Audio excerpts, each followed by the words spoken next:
We're going to start with our first speaker, and his name is Goth. And I thought, ooh, my daughter was a goth. It involved mascara and black eyeliner and stuff, but Jamie, no. Anyway, he's the Associate Director of the Scottish Futures Trust, and his presentation is called Innovate to Mitigate Net Zero in the Public Sector. Ladies and gentlemen, Jamie Goth.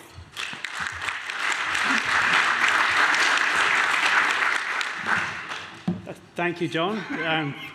Thanks for the opportunity to talk today. I'm Jamie Goth from Scottish Futures Trust. I'm in our Net Zero Buildings team.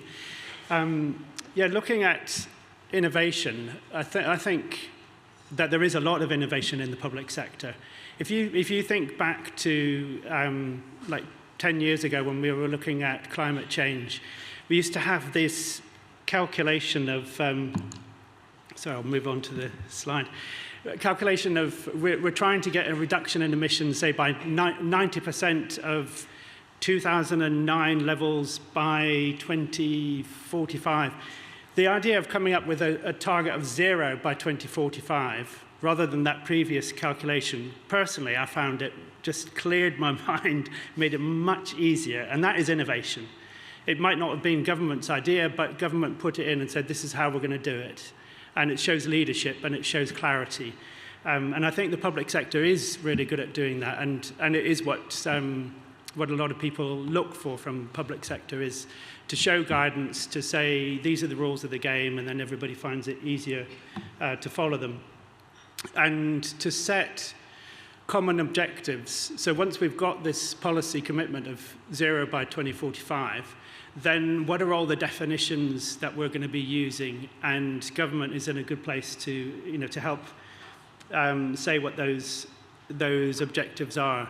And I think one of the really important ones in Scottish government has come forward with eliminating direct emissions. So in old money, that would be Scope 1 emissions.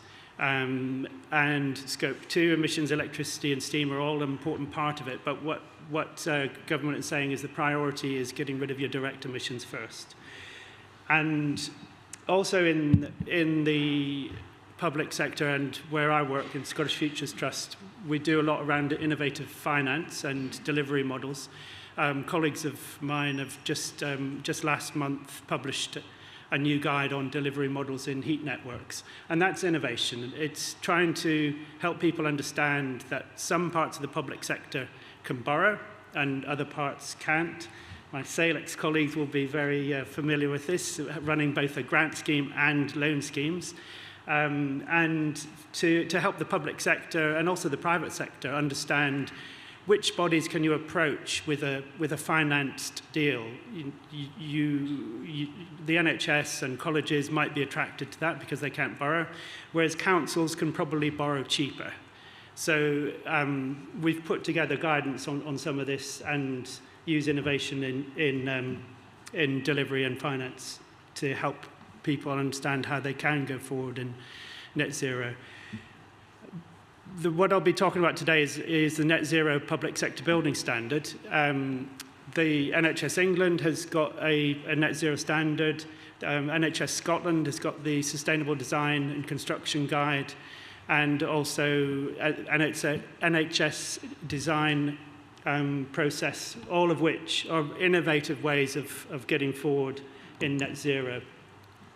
So the Net Zero Public Sector Building Standard is it's made of 3 main themes, the main one being carbon. I suppose the initial motivation for having the standard was to close the energy performance gap. So it's primarily about getting much more energy efficient buildings, but then avoiding the unintended consequences of high embodied carbon, so that would be in the carbon theme, or in the environment theme, avoiding the unintended consequence of stuffy buildings, overheating, that sort of thing.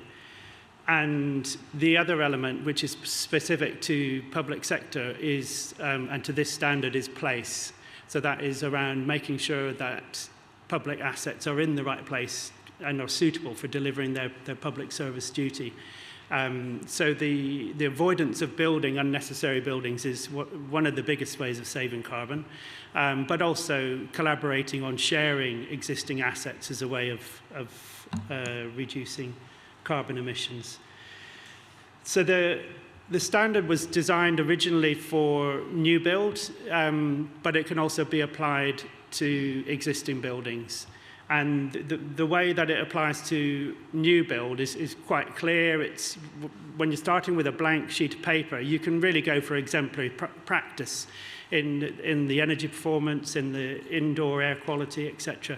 But when it comes to existing buildings, and to an extent you could say this is innovative thinking, what we're trying to do with the standard for existing buildings is to say we should be very opportunistic, very pragmatic, see net zero as something that you're mainstreaming into any investment in your existing assets, rather than seeing net zero as this separate thing that you do to an asset. Because the most expensive way to do energy efficiency, for example, is to have a standalone energy efficiency project.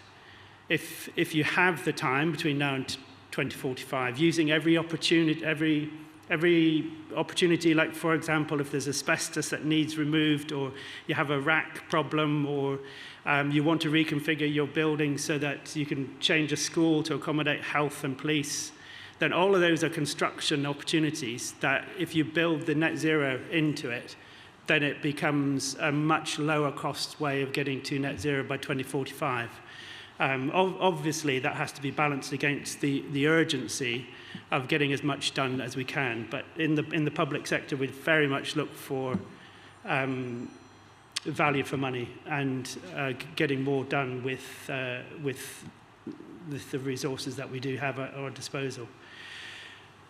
Other areas of innovation on the standard are just bringing in demand response and smart buildings and smart technologies to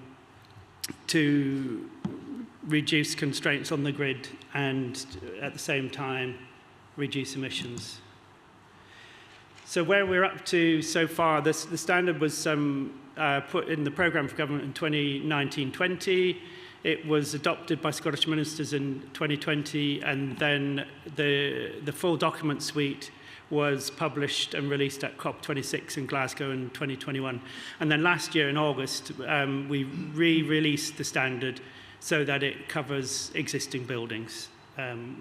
There's been about £1 billion of construction value going through the standard, including the 10 pathfinders. And it covers 8 sectors, so quite a broad technical coverage: universities, college, archive store, health, justice. So quite a few different building types.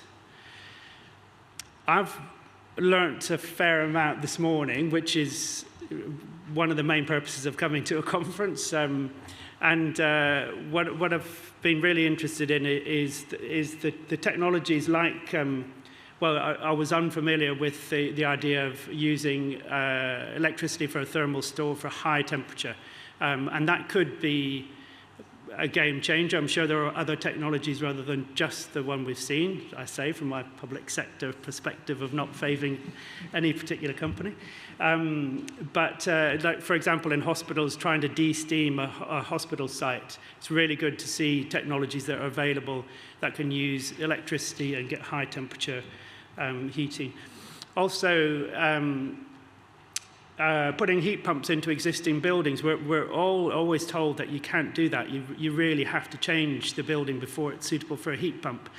Now, with really poorly performing buildings, that might be the case, but for some buildings in an unimproved condition, they can have heat pumps.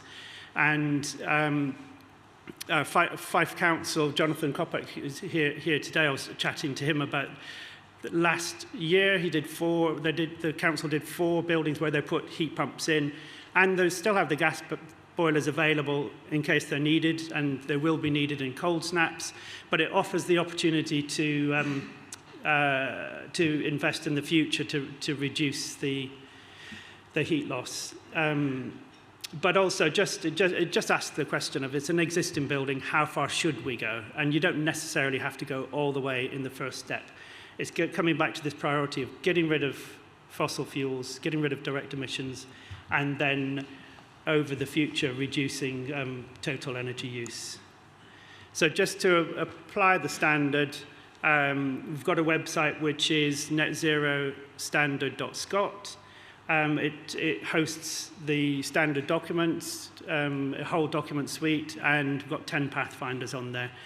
And if you've got any questions, obviously, that come up at the panel, or I'm happy to hang around afterwards and speak to anyone who's interested. Thank you, John. Very much.